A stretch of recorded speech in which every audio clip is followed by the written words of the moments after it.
Hello and welcome to FIDE Grand Prix. I'm Grandmaster Dina Belenkaya, and today we're joined by Grandmaster Alexei Shirov, who has just finished his game in a draw against Richard Robert. Alexei, it has been not so easy to catch up with you. You have already played in Berlin, and I'm happy that we finally met. In Berlin, you said, time to say Berlin, time to play endgames. No, it was maybe a joke after my game against Wesley So, but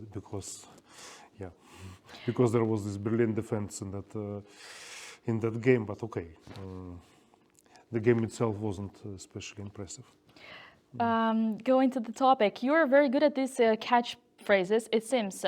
Any idea with that regards in Belgrade? Will we see the Belgrade Gambit here? No, I don't think so. I think Belgrade Gambit is somehow part of chess history. I don't remember when I last time saw it in serious tournament chess. I believe that it's too easy for black to equalize after that, and normally white tries something more critical. But right. Maybe today it was a chance to. I should have played Belgrade Gambit, because the way I played anyway, it was just a quick draw. So.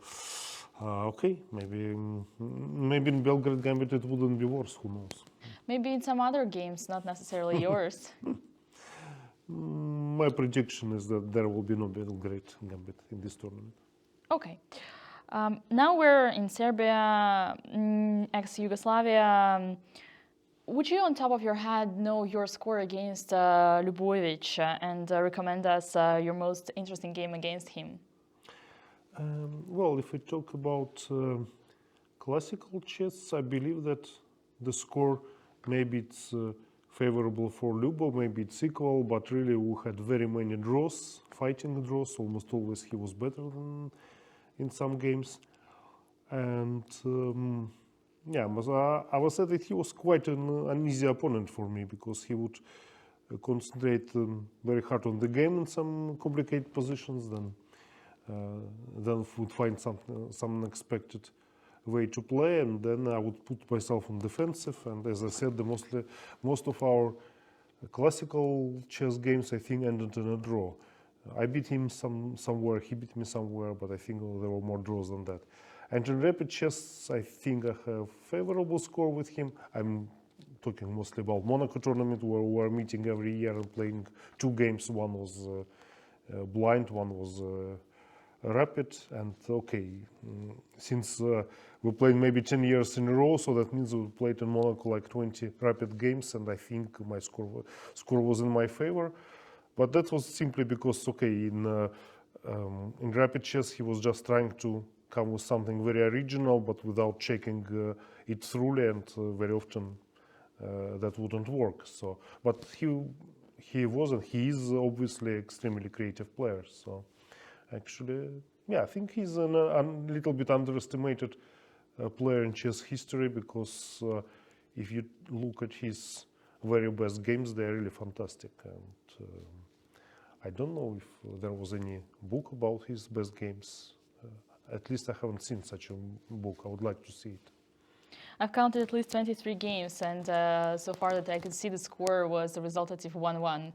But maybe you will see it later on in the database yourself anyway. You were speaking about creative players. May I ask you, who would be for you the top 3 most creative players when it comes to opening ideas of all time? Well, okay. Obviously, when you talk about chess creativity, you remember about Mikhail Tal, especially because he was from the same town as I am, from Riga. And obviously his creative play started already as early in the openings. But to talk about, real originality and creativity in looking in studying openings. Well, let's take pre-computer times, because obviously when some 25 years ago everything kind of changed. It was very difficult to invent something really from your head. Nowadays, okay, you look at various computer suggestions, and then you think that maybe one of them could be interesting, like fourth or fifth line, but it's not the same anymore. So we are not really talking about chess creativity any longer. Although you can have, of course, chess creativity in games. Well, and talking about top three, well, what do you say, top three? I mean, it's. I mean, all the strongest players in during many years, they had really a lot of sharp ideas. Maybe it's easier to talk about not elite players, but the players who really contributed with some original,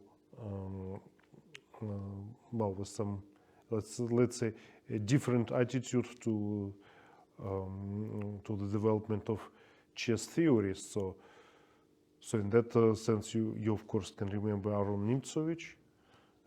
Well, I just remembered him, and I realized that he was also from Riga, by the way.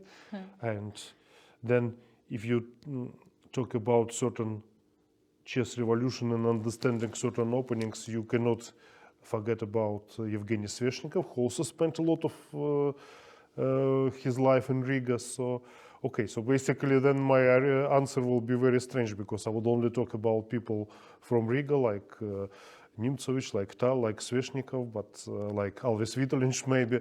But of course, in other parts of the world,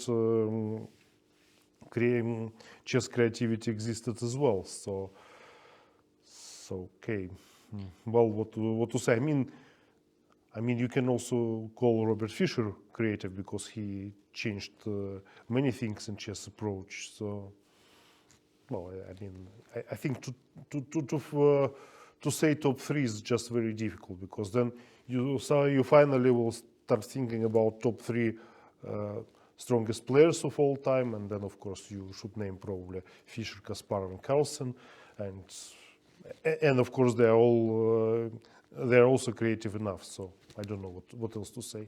I'm pretty satisfied with the answer that all ends meet in Riga. That's very fair. Thank you so much, Alexei. Let me wish you lots of luck for tomorrow, and most importantly, have some good rest. Yeah. Okay. Thank you.